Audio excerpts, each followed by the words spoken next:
네, 안녕하세요. 앞으로 그 네 번에 걸쳐서 여러분들과 함께 역사 4단원 조선의 성립과 통치체제 내용 정리를 함께 하게 된 김상원 선생님이라고 합니다. 만나서 반갑습니다. 일단 전자칠판부터 먼저 띄우고요. 같이 교재 보면서 진행하도록 하겠습니다.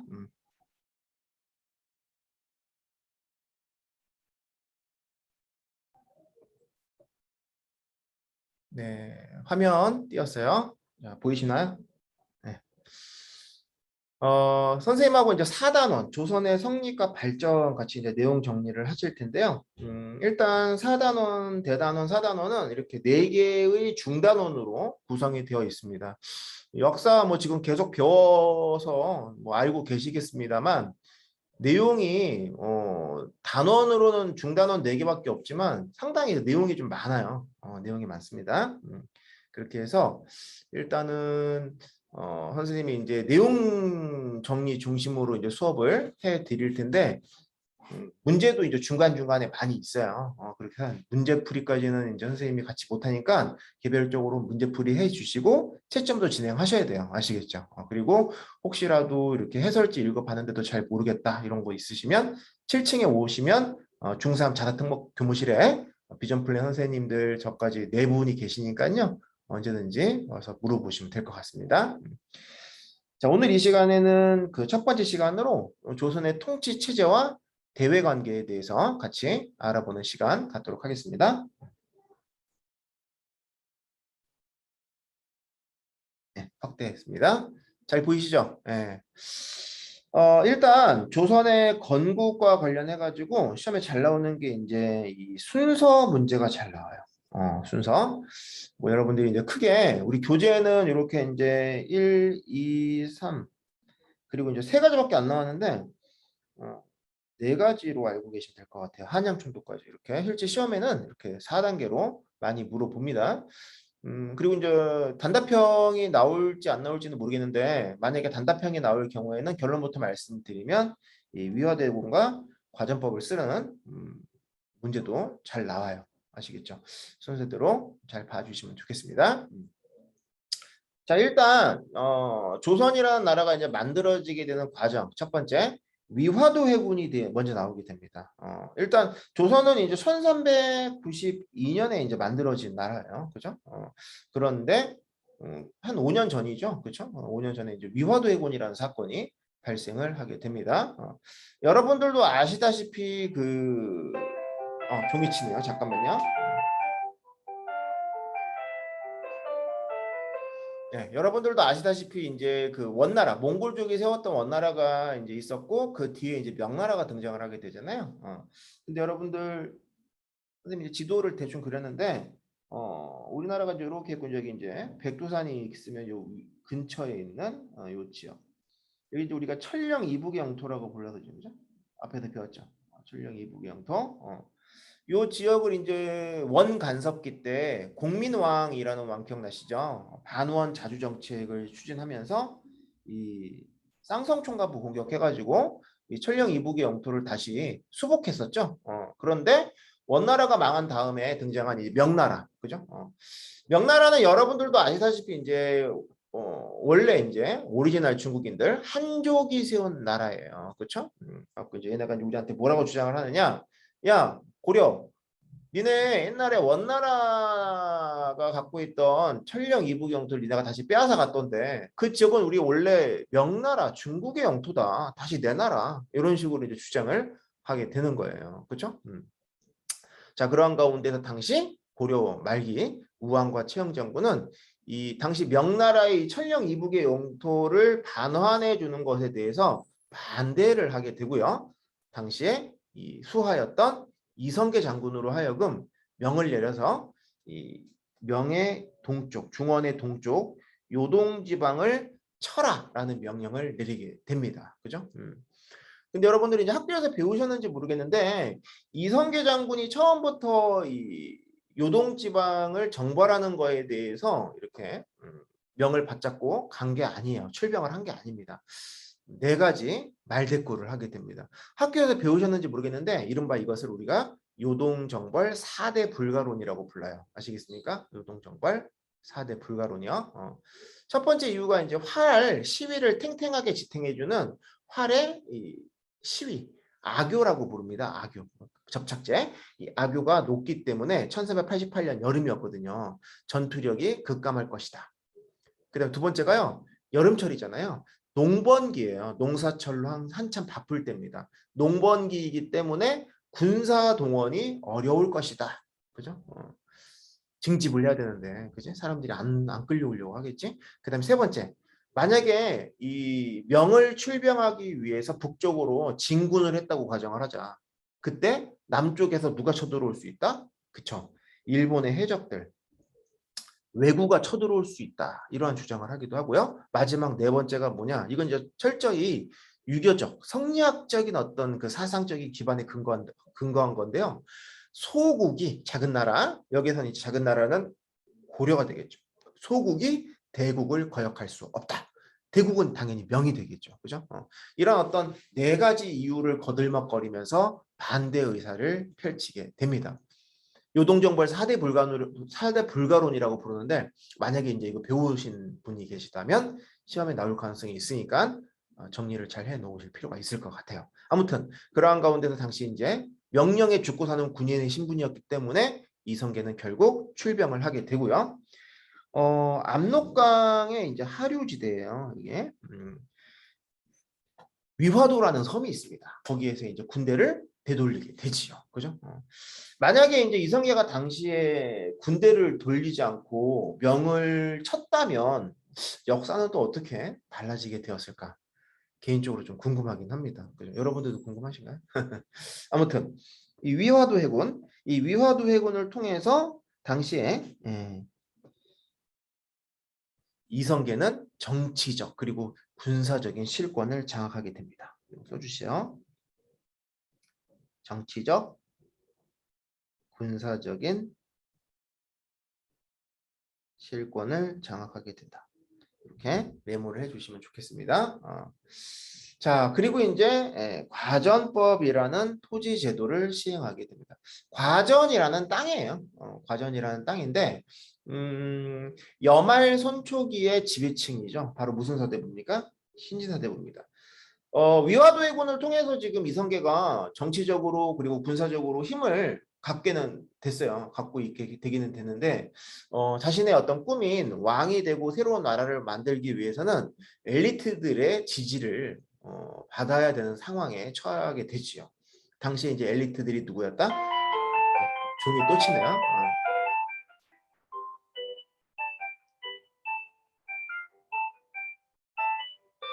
네, 엘리트들이 누구였다? 그렇죠. 신진사대부들이었습니다. 그죠? 그러한 가운데에서 이 신진사대부들의 어떤 뭐 지지를 얻기 위해서 친원파 기억나십니까, 여러분들? 원간섭기 때 무슨 세족이요? 그렇죠. 권문세족. 이 권문세족들이 갖고 있던 토지를 빼앗아요.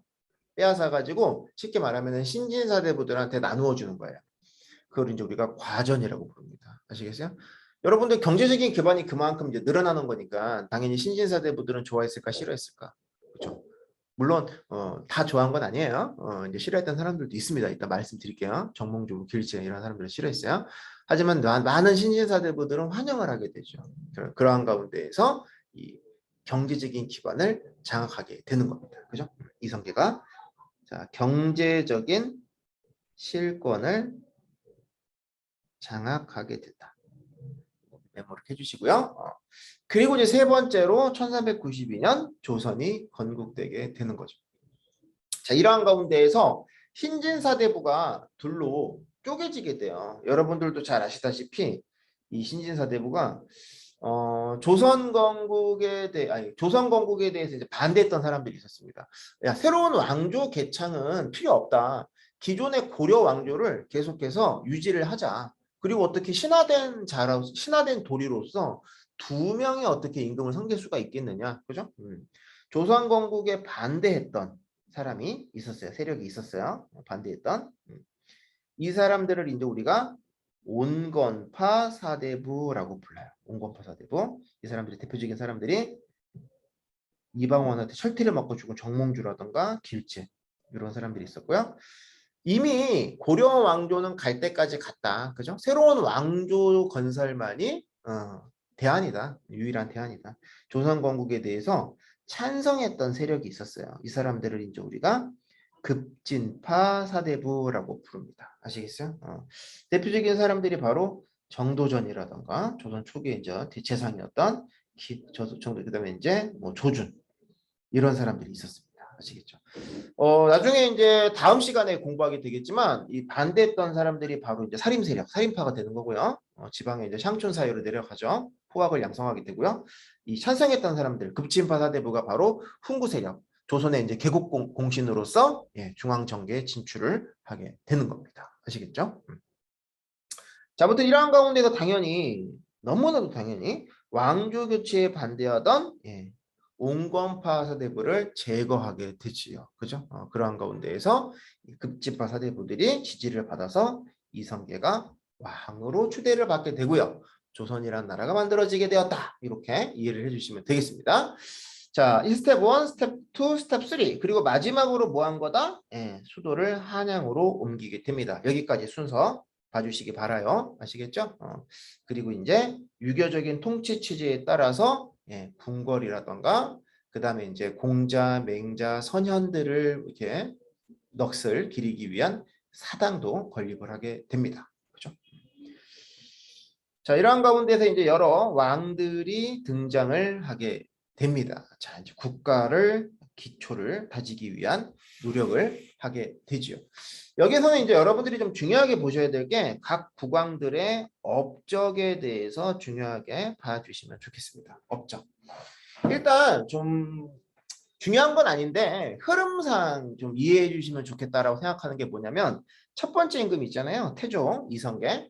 이 사람은 왕이 되긴 했어요. 왕이 되기는 했는데 결과론적으로 말씀을 드리면은 진짜 뭐 강력한 왕권을 구가하지는 못합니다. 왜? 이제 막 왕이 된 사람이었고 누구들에 의해서 왕이 된 거예요. 그렇죠. 정도전, 조준 등과 같은 급진파 사대부들에 의해서 추대를 받아서 왕이 된 사람이에요. 그 사람들의 그냥 대표에 불과한 겁니다. 실질적으로는 이 소수의 개국 공신들에 의해서 아시겠습니까? 재상 정치가 진행이 되게 되죠. 재상정치 왕이 아니라 귀족들이 정치를 하는 거예요. 무슨 통치체제를 통해서 당시에 이제 조선의 최고 통치 체제였던 통치 기구였던 의정부의 이 소수의 개국 공신들이 중심이 되어서 얘네가 이제 국가의 주요 정책을 논의하고 의결을 하게 되는 겁니다. 왕은 그냥 경들의 뜻대로 하시오, 그렇게 하시오, 동의하오 이런 식으로 그냥 도장만 찍어주는 존재가 되는 거예요. 아시겠어요? 그러한 가운데에서 안 되겠다 이거. 이러다가 우리가 왕이 못 될 수도 있겠다. 그렇게 해서 왕자들이 이 재상 정치에 대해서 견제를 하게 되고 급기야 왕자들끼리 서로 형제들끼리 싸우고 죽이는 사건이 발생을 하게 됩니다. 왕자의 난이라고 부르는데요. 여기서 누가 이제 최후의 승리자가 되느냐? 이방원 아시죠? 이방원. 정몽주를 철퇴로 쳐 죽였던 이방원이 최후의 승리자가 되게 됩니다. 그리고 이제 태종의 자리에 오르게 되지요. 아시겠습니까? 네. 이 태종 이방원은요. 아버지의 나는 전철을 밟지 않겠다 해가지고 소수의 이 개국 공신들에 의해서 국가가 이렇게 좌우되는 것을 반대합니다. 그래서 이 사람은 왕권을 강화하기 위한 여러 가지 정책들을 추진하게 되거든요. 그거를 여러분 좀 중요하게 봐주시면 좋을 것 같아요. 첫 번째 작업이 바로 무엇이었느냐? 사병이라는 것을 혁파하게 됩니다. 여러분들 여기서 사병이라는 건 뭐냐면 한자어로 개인 사자에 군대 혹은 병사 병자예요. 아시겠습니까? 다시 말하면 사전적인 의미가 이 계곡공신들 이 양반들이 개인적으로 거느리고 있는 군대를 의미하는 거예요. 아시겠습니까? 그러니까 이게 어떻게 보면 이제 이중성이 있는 겁니다. 그러니까 왕의 입장에서는 좀 어떻게 보면 든든한 거 아닌가 이렇게 생각할 수도 있는데 또 다르게 보면은 얘네가 이제 뭐 할 수 있는 거예요? 재상들이. 그렇죠. 영모를 도모할 수가 있는 겁니다. 왜? 조선이라는 나라 자체가 원래 영모를 도모해서 역성을 통해서 만들어진 나라다 보니까 불안한 거예요. 그렇죠? 이방원의 입장에서. 왜? 언제 저 사람들이 내 목에 칼을 들이댈지 모르는 거기 때문에. 그러한 가운데에서 이 개국공신들이 거느리고 있던, 개인적으로 거느리고 있던 군대인 사병을 철폐해 버립니다. 그리고 왕이 다 흡수해 버려요. 그 군대를. 그러한 가운데에서 반대를 했던 개국공신들을 가차없이 숙청합니다. 죽이는 거예요. 아시겠어요? 당연히 이 사병을 왕이 흡수하니까 왕의 군사력, 왕권은 어떻게 되는 거예요? 강화될 수밖에 없었겠죠. 왕권이 계속해서 강화되는 정책들을 추진하게 됩니다. 두 번째가 뭐다? 네. 의정부의 권한을 축소시킵니다. 여러분들 그 오른쪽 자료 2번 봐주세요. 자료 2번 보시면 조선의 중앙정치기구 의정부가 맨 위에 있잖아요. 이게 이제 바로 뭐냐? 최고 통치기구입니다. 최고 통치기구. 최고 통치기구라는 건 뭐냐? 정책을 뭐 하는 거예요? 결정하는 거예요. 여기서 정책을 결정하는 겁니다. 결정. 이렇게 하자 하는 거예요. 아시겠습니까? 그런데 이 의정부의 권한을 어떻게 하는 거예요? 축소시켜 버립니다. 아시겠어요? 축소시켜 버리고요. 뭐 중심으로 바뀌게 되는 거예요? 육조 중심으로 바뀌게 됩니다. 고등학교에 가게 되면 이제 이거를 육조 집계제로 바뀌게 되었다. 육조 집계제로 개편되었다. 뭐 이런 말을 하는데 육조 요겁니다. 요거. 2호의 병형공. 얘네들은 이제 뭐 하는 애들이냐면 정책을 집행했던, 다시 말하면 행정 실무를 담당했던 관청이다라고 이해해 주시면 돼요. 아시겠어요? 실질적인 업무를 담당했던 곳이다라고 봐주시면 되겠습니다. 그러니까 뭐 정책을 논의하는 의정부의 권한은 대폭으로 줄여버리고 대폭 줄이고 실질적인 업무를 담당했던, 다시 말하면 정책을 집행하고 행정 실무를 담당했던 이 육주의 권한을 강화했다. 이렇게 여러분들이 이해를 해주시면 될 것 같습니다. 아시겠죠? 그리고 이제 오늘날 무슨 등록증 제도? 그렇죠. 주민등록증 제도인 호패법이라는 걸 실시하게 됩니다. 호패. 호패는 여러분들 그 문제 풀다 보면 보실 텐데 이렇게 조그만 나무 막대기 같은 게 있어요. 나무 막대기 같은 거에 그 사람의 이제 이름, 태어난 해, 그다음에 신분, 남자인지 여자인지, 사는 곳은 어디인지 이런 것들이 이렇게 이제 음각으로 이렇게 새겨져 있어요. 기재가 되어 있습니다. 아시겠어요? 근데 쌤, 호패를 만든 거랑 왕권이 강해지는 거랑 무슨 상관이 있을까요? 이렇게 이제 궁금한 친구들이 많이 있을 것 같은데 왕권 강화와 관련이 있어요. 밀접한 관련이 있습니다. 왜? 인구를 조사하고 그죠? 그다음에 남성 인구가 얼마나 되는가, 그치? 이런 것들을 파악함으로 인해서 세금을 부과하는 거 있죠? 조세를 징수하고 그리고 이제 군대 보내는 거 있지? 군역을 부과하는 중요한 자료로 활용을 하는 거예요. 아시겠어요? 그러한 가운데에서 왕권 강화에 기여했다라고 이야기를 하는 겁니다. 아시겠죠? 이렇게. 자, 정리하면요. 태종은 왕권을 강화했는데 그 왕권을 강화하기 위한 여러 가지 프로세스가 있었다라는 거. 이 프로세스를 잘 기억을 해 주실 필요가 있습니다. 시험에 잘 나오고요.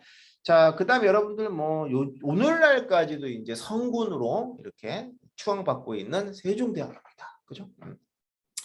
세종대왕. 세종대왕은 이제 학문과 관련된 여러 가지 집현전, 한글을 연구하는 국가 관청이었죠. 학문 연구기관. 자, 그다음에 이제 경연이라는 걸 실시를 했다. 경연이라는 건 이제 여러분들 유교 경전, 그죠? 이런 것들 이렇게 암기하고 공부했던 이런 국가 대회를 말하는 거고요. 그다음에 이제 재상과 의정부의 그 역할을 강화했다라고 합니다. 이건 어떻게 보면 여러분들 다시 뭐랄까 귀족들의 손을 좀 들어준 거다라고 좀 이해를 해주셔도 될 것 같아요. 그러니까 태종 때 너무 지나치게 재상들의 힘을 약화시키고 왕 중심으로 가다 보니까 너무 이제 이게 잘못될 경우에 이제 왕의 폭정이 일어날 수도 있는 거예요. 그렇죠? 그러한 가운데에서 어느 정도 재상과 의정부의 권한을 되살려주는 거죠. 그러한 가운데에서 왕권과 신권의 조화를 꾀했다. 이렇게 이해를 해주시면 좋을 것 같습니다. 왕권과 신하들의 권리, 신권의 조화를 꾀했다. 그죠? 꾀함 이렇게 보시면 좋겠습니다. 그리고 여러분들 뭐 잘 아시다시피 1443년이었죠. 훈민정음을 창제하고요. 그 3년 뒤인 1446년 훈민정음을 반포하게 됩니다. 한글을 사용하게 되죠. 자, 그 다음에 이제 세조가 나옵니다. 여러분들도 뭐 잘 아시다시피 이제 수양대군이죠. 단종의 큰아빠죠. 단종. 자, 이 사람은 이제 단종을 죽이죠. 개우정난으로 이제 정권을 장악하게 되고요. 단종을 몰아냅니다. 그죠? 독재 정치를 추진하게 되는 거예요. 그죠? 집현전과 경연을 폐지하고요. 유교 공부하는 거 임금이 이런 거 다 폐지해 버리는 거예요. 약간 좀 인성이 문제가 있는 사람인 것 같아요. 경연을 폐지하는 거, 그지? 당시에 이제 조선의 통치 체제가 이제 유교인데, 그지? 유교를 없애버리는 거나 마찬가지지. 그리고 이제 의정부의 권한을 다시 약화시킵니다. 그렇죠? 다시 어떻게 되는 거예요? 왕권을 신권보다 더 중요시하게 되었다라고 이해해 주시면 될 것 같고요. 약간 이제 누굴 따라가는 거예요? 태종을 따라가는 거죠. 국왕 중심의 정치 체제 실시하게 되고요. 좀 중요하게 봐주셔야 될 게 별 표시해 주시기 바랍니다. 직전법이라는 걸 실시하게 됩니다. 자, 직전법. 여러분들이 여기서 직전법이라는 건 뭐냐면 과전법이랑 조금 이제 이 비교해서 이해해 주시면 좋을 것 같아요. 자, 여러분들 이제 태조 이성계가 신진사대부들의 지지를 얻게 되었던 경제적인 기반이 과전이었잖아요.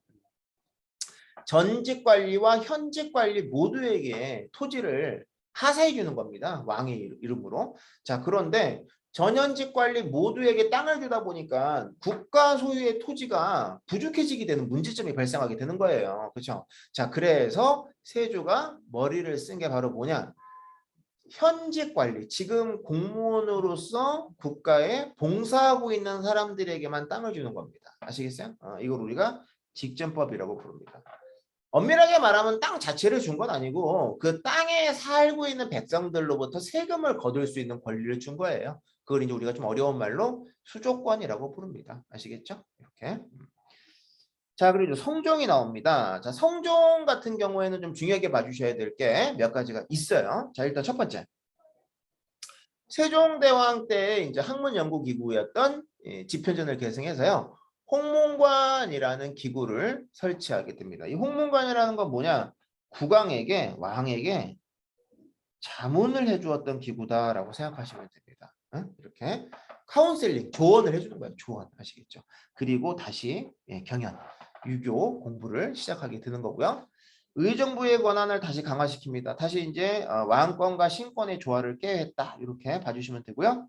별 표시 조선시대 때의 기본 법전이라고 생각하시면 될 것 같아요. 경곡대전이라는 법전을 반포하게 됩니다. 그로 인한 결과 별 2개 해주시기 바랍니다. 유교적 통치체제가 확립되게 되었다. 이렇게 써주시면 좋겠습니다. 유교적 통치체제가 확립되게 되었다. 아시겠죠? 이렇게.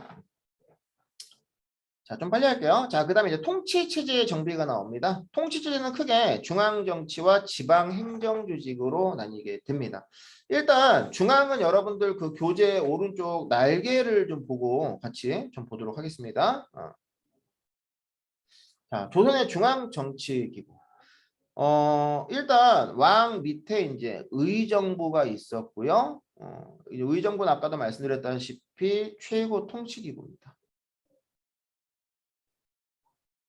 여러분들 그 경기도 북부에 의정부라는 도시 있잖아요. 그렇죠? 그 의정부라는 도시를 생각하시면 좀 더 외우기 편할 것 같아요. 그죠? 부대찌개로 유명한 동네죠. 그죠? 의정부. 최고 통치기구로서 이제 여기서 뭐 했었다? 정책을 결정했다라고 했었어요. 그죠? 기억나시죠? 정책 결정. 자, 그리고 이제 여러분들 의정부 밑에 6조가 있었습니다. 자, 이 6조는 여러분들 뭐라고 하셨어요? 정책을 집행했던 곳이다라고 했었죠. 다시 말하면 행정 실무를 담당했던 곳이다라고 생각하시면 됩니다. 행정 실무. 그래서 이거 학교에서 좀 디테일하게 배우신 분들은 암기하셔야 됩니다. 그냥 이렇게 6조는 그냥 실무를 담당했어 이렇게 배우신 분들은 그냥 뭐 넘어가도 되겠습니다만, 성격에 대해서 디테일하게 배우신 분들은 성격도 알고 계셔야 돼요. 2호의 병영공이고요. 2조는 인사권을 갖고 있던 기구였습니다. 인사권이라는 건 뭐냐? 관리를 임명하거나 이렇게 사면시키는, 해임시키는 거, 자르는 이런 권한을 갖고 있었던 기구였고요. 호조는 여러분들이 이제 지포자입니다. 지포자. 각 개별 가정으로부터 무엇을 거두어 드리는, 예, 세금을 거두어 드렸던, 오늘날 국세청과 비슷한 성격이 있었던 곳이었고요. 예조는 여러분들 그 예절할 때 예자입니다. 그렇게 해서 이 교육이라던가 그 다음에 이제 외교와 관련된 업무를 담당했던 것이에요. 오늘날 이제 교육부라던가 외교부라고 생각하시면 돼요. 병조는 여러분들 아까 말씀드렸다시피 이제 병사병자예요. 그죠? 그래서 이제 오늘날 국방부입니다. 국방부. 그죠? 형조는 여러분들이 이제 오늘날 사법부. 그죠? 사법부, 법원. 공조는 여러분들 장인 공자입니다. 똑딱똑딱하고 만드는 곳이죠. 오늘날 건설교통부, 뭐 국토교통부 생각하시면 되겠습니다. 자, 이렇게 해서 이제 의정부와 이제 6조가 있고, 자, 그 다음에 이제 여러분들 좀 중요하게 봐주셔야 될 게 3사를 먼저 좀 언급할게요. 3사 별표식. 3사는 만약에 이제 서술형이나 주관식이 나온다면 시험에 잘 나와요. 시험에 잘 나옵니다. 3사. 3사는 일단 첫 번째 사헌부가 있었고요. 사간원, 홍문관이 있었습니다. 사헌부 같은 경우에는 무엇이냐? 여러분들 관리들을 감찰했던 곳이다라고 생각하시면 돼요. 지금 오늘날에도 여러분들 공무원들 감찰하는 기구 있죠. 그죠? 감찰하는 기구, 감사원이라고 불러요. 있어요. 그죠? 그다음 사간원이 있습니다. 사간원은 뭐냐? 간쟁기구입니다. 간쟁기구. 그죠? 그렇게 해서 왕이라 하더라도 여러분들 항상 이렇게 뭐 잘된, 그죠? 합리적인, 이성적인 어떤 정책만 추진하고 결정하는 건 아니잖아요. 잘못된 왕의 어떤 정책에 대해서 이렇게 따가운 소리를 하는 이러한 관청이다라고 보시면 될 것 같아요. 그다음에 이제 홍문관, 자문기구입니다. 아까 성종 때 설치가 되었다라고 했었죠. 그렇게 해서 이제 3사는 중요한 게 뭐냐? 왕권을 견제하는 이러한 역할을 담당했던 관청이었다라는 걸 알고 계셨으면 좋겠어요. 아시겠죠? 그리고 이제 승정원하고 의금부는 결론부터 말씀을 드리면 왕권을 강화하는, 그죠? 관청이었습니다. 왕권 강화. 왜? 승정원 같은 경우에는 이제 왕의 비서실이라고 생각하시면 될 것 같아요. 오늘날에도 대통령 비서실이 있잖아요. 왕명을 이제 출납했던 곳이고요. 의금부는 이제 국왕 직속의 사법기구입니다. 물론 형조도 있어요. 6조에. 근데 이건 이제 일반 죄인들에 대한 어떤 법률을 이제 적용한다고 한다면 의금부는 국왕이 직접 판사로서 판결을 내리고 처벌을 하는 곳이에요. 아시겠죠? 이렇게 보통 대역 죄인들, 여러분들 뭐 드라마나 영화 같은 거 보면 대역 죄인들이 이제 의금부로 많이 압송이 되죠. 그죠? 자, 그다음에 이제 그 밖에 춘추관, 성균관, 한성부가 있는데 이거는 그냥 참고로. 춘추관은 여러분들 그 어르신들 그 연세 여쭐 때 춘추가 어떻게 되세요? 이렇게 여쭙기도 하잖아요. 똑같은 말로 역사서를 편찬했던 곳이고요. 성균관은 지금도 있죠. 해화동에 대학교입니다. 최고 교육 기관이고요. 이때부터 만들어진 거예요. 역사가 되게 오래됐죠. 한성 오늘날 서울시청이라고 보시면 될 것 같습니다. 아시겠죠? 이렇게. 자, 이렇게 해서 이제 우리가 중앙정치 제도에 대해서 마무리를 짓는 거고요. 그 다음에 이번에는 행정조직, 지방행정조직에 대해서 같이 보도록 하겠습니다. 일단 여러분들 고려시대 때에는 전국을 5개의 도로 나누고 그다음 국경지방에 양계가 있었죠. 5도 양계였었죠. 기억나시죠? 고려시대랑 구별해서 이해를 해주셔야 됩니다. 여러분들 우리나라를 몇 도강산이라고 불러요? 그렇죠. 팔도강산이라고 부릅니다. 팔도강산이라는 말이 이제 조선시대부터 만들어진 말이에요. 아시겠죠? 전국을 8개 도로 나누고, 그렇죠? 도 밑에 이제 관찰사를 파견하게 되는 겁니다. 고려시대 때로 치면 이제 안찰사라고 불렀던 관리들을 관찰사라고 불러요. 그리고 이제 그 도 밑에 부목, 군현 이런 걸 이제 설치하게 됩니다. 그죠? 보통 이제 부목 9년에는 이제 수령을 파견을 하게 되죠. 그죠? 수령. 그리고 이제 향, 부, 소, 부국 이런 거. 고려시대 때 이제 특수 행정구역이었죠. 천민 집단 거주지역 이런 데가 이제 일반 군현으로 승격되게 된다라고 봐주시면 되겠습니다. 이렇게 해서 보통 도와 군현으로 나뉘게 되었구나. 도에는 관찰사를 파견했었고 군현에는 수령을 파견을 했었구나. 수령은 여러분들 쉽게 말씀드리면 사또라고 생각하시면 돼요. 아시겠죠? 사또. 수령. 근데 좀 중요하게 보셔야 될 게 이 수령이 조금 끝발이 있었습니다. 그 향촌 사회에서 9년에서. 왜? 이 사람은 행정, 사법, 군사권을 다 갖고 있었거든요. 아시겠어요? 요거 잘 알고 계셔야 돼요. 행정, 사법, 군사권을 다 갖고 있었습니다. 그리고 이 사또, 수령을 옆에서 보조해 주는 사람이 있었으니 이 사람들을 뭐라고 불렀다? 향리라고 불렀었고요. 아까 중앙정치제도에서 행정실무를 담당했던 부가 몇 부가 있었어요? 6부가 있었잖아요. 지방에서는 이게 이제 6방으로 나뉘게 됩니다. 지방방자 써가지고요. 그래서 2호의 병형 공방, 2방, 호방, 예방, 병방, 형방, 공방 이렇게 총 6방이 있었습니다. 아시겠죠? 6명의 향리가 수령을 보조해 주었던 것이고요. 향리 밑에 또 향리를 또 보조해 주는 보좌관들도 있었겠지요. 그렇죠? 그렇게 해서 수령 밑에 향리가 있었는데 향리가 수령을 보조해 주었었구나. 그죠? 근데 이 향리의 지위는 고려시대 때보다 많이 약화되게 됩니다. 아시겠죠? 자, 그 다음에 유향소 발표해 주시기 바랍니다. 유향소는 지방 양반으로 구성이 되었던 향촌 자치기구였다 라고 봐주시면 되고, 오늘날의 개념으로 생각하시면은 지방의회라고 생각하시면 돼요. 아시겠죠? 지방의회. 그런데 이 사람들이 이제 무슨 일을 했느냐? 수령을 보조해 주는 한편 동시에 향리의 비리를 감찰하는 역할을 했어요. 동시에 무지몽매한 백성들을 이렇게 교화하는 충인의 지의 신, 그죠? 교화하는 이러한 역할을 담당하기도 했다. 이렇게 봐주시면 되겠습니다. 자, 그 다음에 이제 교통과 통신, 군사제도 같이 보도록 하겠습니다. 일단 조선의 군사제도, 뭐 계속해서 이제 징병제가 추진이 됐었고, 16세에서 60세까지. 양인 동그라미 양인. 양인 남성들이 이제 군대에 갔었습니다. 그렇게 해서 직접 군복무를 하거나 아니면 비용을 이렇게 대립제라고 해가지고요. 군대 가는 사람의 비용을 부담해 주기도 했었어요. 돈이 있는 사람들은요. 그렇게 해서 이제 중앙군과 지방군으로 나뉘게 되는데 중앙군을 오위라고 부릅니다. 궁궐과 한양을 방어하는데 있었던 군대고요. 중위가 있었고 동위, 서위, 남위, 북위 이렇게 총 5위가 있는 거예요. 아시겠죠? 궁궐은 중위, 한양방어는 이렇게 동서남위 4개 위가 있었다라고 봐주시면 되겠고요. 지방은 각각 육군과 수관으로 편성이 되어 있었고 각각의 이제 전시, 비상시가 발생했을 때 병마절도사와 수군절도사가 이렇게 파견을 가게 됩니다. 병마절도사는 오늘날 육군장군, 수군절도사는 오늘날 해군 제독이라고 생각하시면 되겠어요. 아시겠죠? 자, 그다음 이제 교통과 통신제도입니다. 자, 이렇게 중앙 통치 체제가 발달하고 왕권이 조금씩 이제 강화되면서 지방에 대한 어떤 통제력도 강화해야 할 필요성을 느끼게 되지요. 그래서 지방에 이제 세금을 거두어 들이기 위한 아이디어를 짜내게 되지요. 그게 바로 좋은 제도입니다.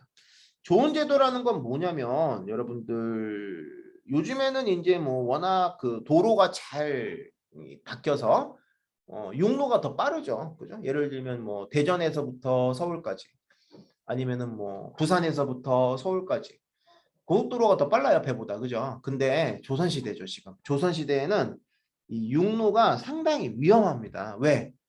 지금처럼 도로가 잘 닦인 것도 아니고 휴게소가 있는 것도 아니고 도처가 다 산이고 산속에 여러분들 뭐가 살아요? 뭐가? 호랑이가 살아요? 호랑이도 물론 살고 있지만 산적들이 많았어요. 산적들. 초적, 네? 산적들이 많았기 때문에 생명을 빼앗기기는 뭐 일수고 뭐 가진 재물들을 다 빼앗깁니다. 아시겠어요? 그래서 보다 더 안정적으로 이렇게 한양까지 세곡을 이렇게 이동하기 위해서 운송하기 위해서 바닷길을 통해서 이렇게 이제 이동을 하게 되죠. 아시겠습니까? 자, 이렇게 물길을 통해서 강이나 바다를 통해서 한양으로 운반했던 제도를 무슨 제도라고 부른다? 조운 제도라고 부릅니다. 아시겠죠? 조운 제도. 뭐 강가나 바닷가에 이렇게 곡식 창고를 설치해요. 뭐 조창, 해창 이렇게 부르는데 이렇게 해서 강이나 바다로 옮겼다. 한양까지. 자, 그다음 역참과 원이 나옵니다. 여러분들이 이제 이 역참이나 원은 뭐냐면은 일단 역참은 쉽게 말씀드리면 이제 말을 바꾸어 타는 곳이에요. 그러니까 마패를 소지하고 있는 공모 여행자가 마패를 이렇게 제시했을 때 말을 바꾸어 타는 곳입니다. 말은 오늘날로 하면 자동차예요. 그죠? 그래갖고 새로운 자동차를 바꾸어 타거나 주유소에서 이제 기름을 주유하고 출발할 수 있게끔 이렇게 편의를 제공하는 곳이다라고 생각하시면 될 것 같고요. 원은 여러분들 잠자는 곳입니다. 공모 여행 중인 이 관리가 마패를 이렇게 보여주었을 때 숙식을 제공해 주는 곳이에요. 아시겠죠? 아무래도 이러한 가운데에서 중앙의 어떤 명령을 지방에 빨리 전달할 수도 있고 지방에서 어떤 발생했던 일을 중앙에 또 빨리 전파할 수도 있었겠죠. 궁극적으로 중앙 집권 체제. 다시 말하면 왕권이 어떻게 되는 거예요? 강화되는데 기여했다. 이렇게 봐주시면 되겠고요. 봉수제도도 마찬가지예요. 여러분들 봉수제도. 봉수. 여러분들 뭐 남한산성이라던가 그쵸? 남산이라던가 뭐 이런 데 가면 볼 수 있죠. 본 적 있으시죠? 그쵸? 여러 가지. 여러 개의 이렇게 굴뚝이 있어요. 굴뚝이 있는데 낮에는 연기로 밤에는 불을 피워서 이렇게 국경지대의 위급한 상황을 중앙에 빨리 전달할 수 있었다고 합니다. 중앙에서 문제가 생겼을 때 지방으로 마찬가지로 지방에서 문제가 생겼을 때 중앙으로 신속하게 통신을 할 수 있는 시스템이었다. 오늘날 하면 전화, 인터넷 이런 걸로 생각하시면 될 것 같아요. 이것도 왕권 강화에 기여했다. 이렇게 봐주시면 되겠습니다. 그러니까 궁극적으로 이 교통과 통신 제도는 뭐다? 왕권 강화에 기여했다. 이렇게 이해해 주시면 될 것 같습니다. 됐죠? 자, 그다음 이번에는 이제 관리 등용과 교육 제도에 대해서 같이 보도록 하겠습니다. 자, 고려 시대 같은 경우에도 이제 과거 제도가 있었어요. 그렇죠? 고려 시대의 과거 제도 기억나십니까? 문과가 있었고요. 그렇죠? 문과가 있었고요. 그다음에 잡과가 있었죠. 승과가 있었습니다. 그죠? 무과는 따로 없었죠. 그죠? 무과가 없었어요. 무과가. 그치? 그런데 이제 조선 시대에 들어오게 되면서부터는 문과, 무과, 잡과, 승과가 없어졌네요. 그렇죠?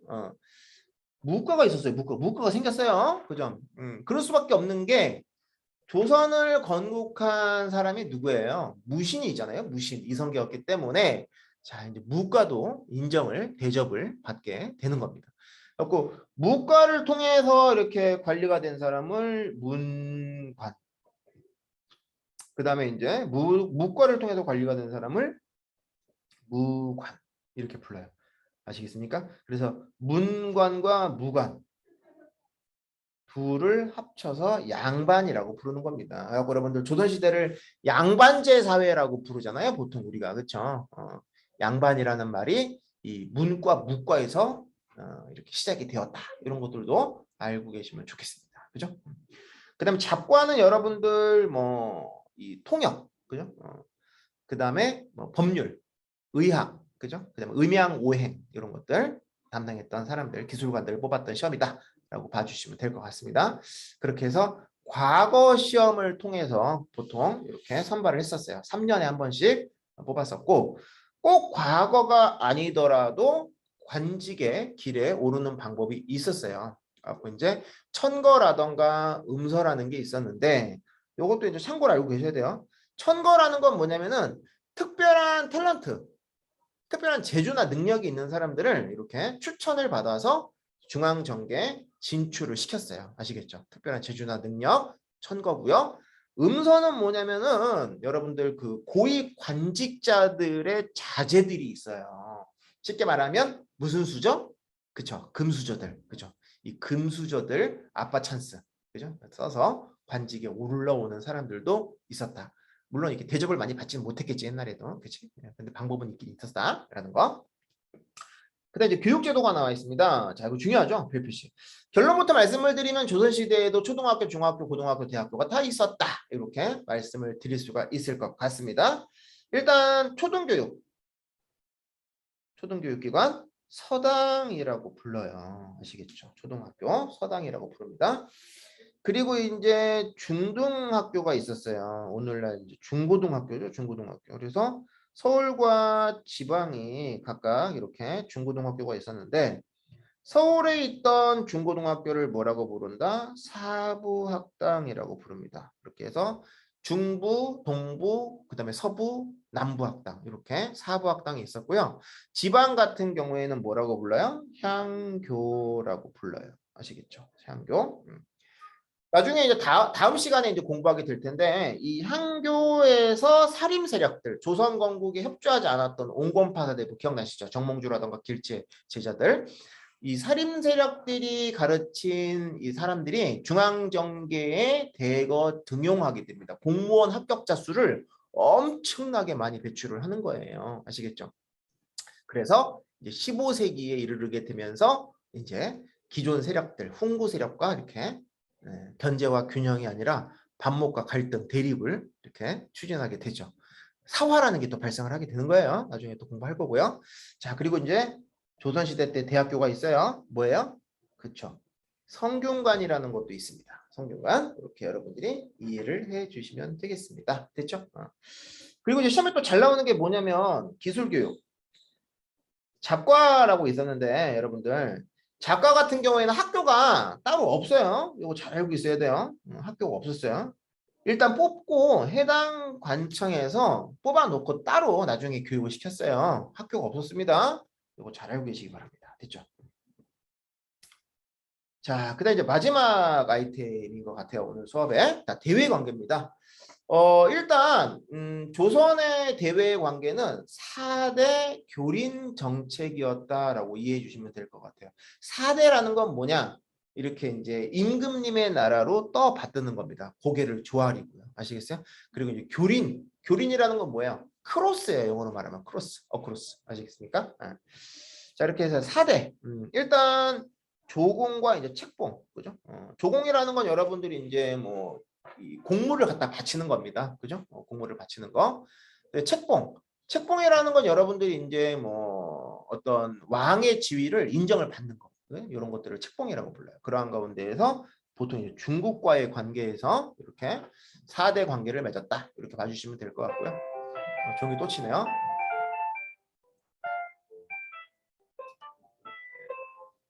45분이 지났는데 최대한 빨리 마무리 짓도록 하겠습니다. 예.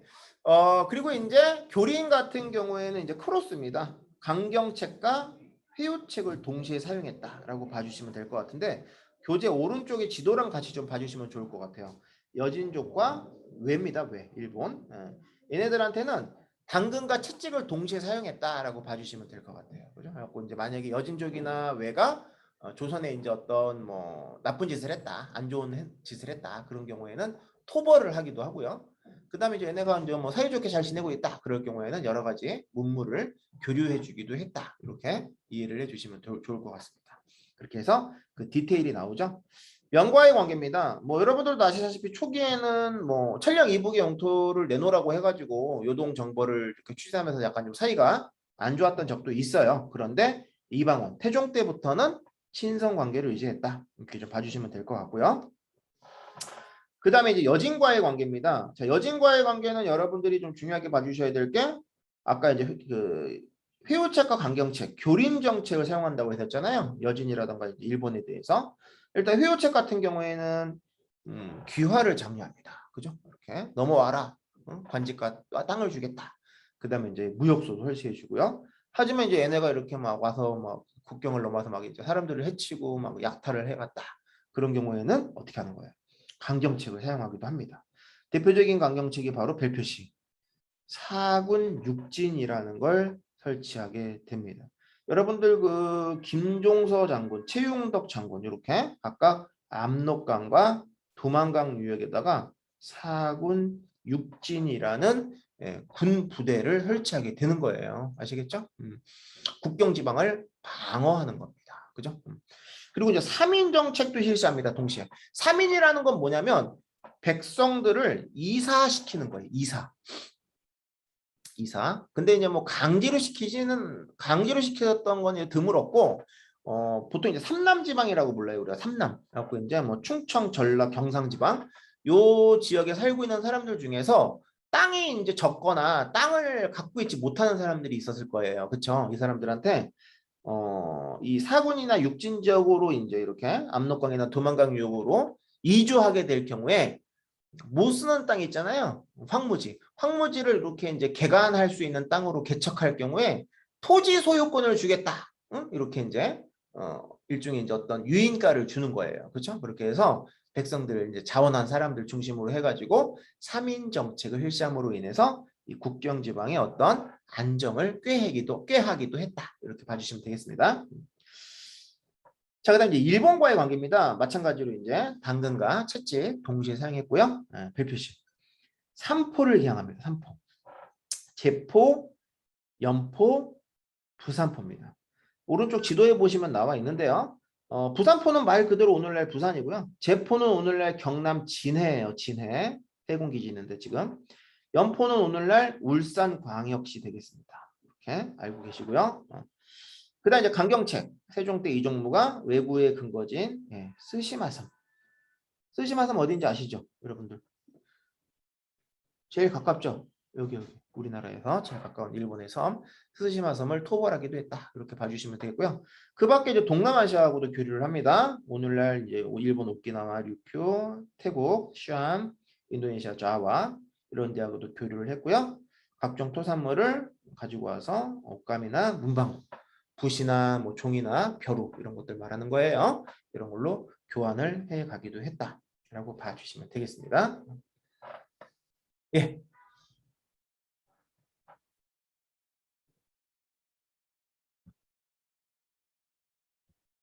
잠깐만요. 예. 오늘 수업을 여기까지 같이 진행을 했고요. 크게 이제 4개의 단원이 있는데 오늘은 이제 통치 취재와 대외 관계에 대해서 내용 정리를 했습니다. 수업 듣느냐고 수고들 많이 하셨고 복습 잘 해주시고 그 교재 뒷부분 보면 이제 문제 쭉 나오죠. 문제 반드시 풀어 보셔야 됩니다. 아시겠죠? 네, 수업 듣느냐고 수고했습니다.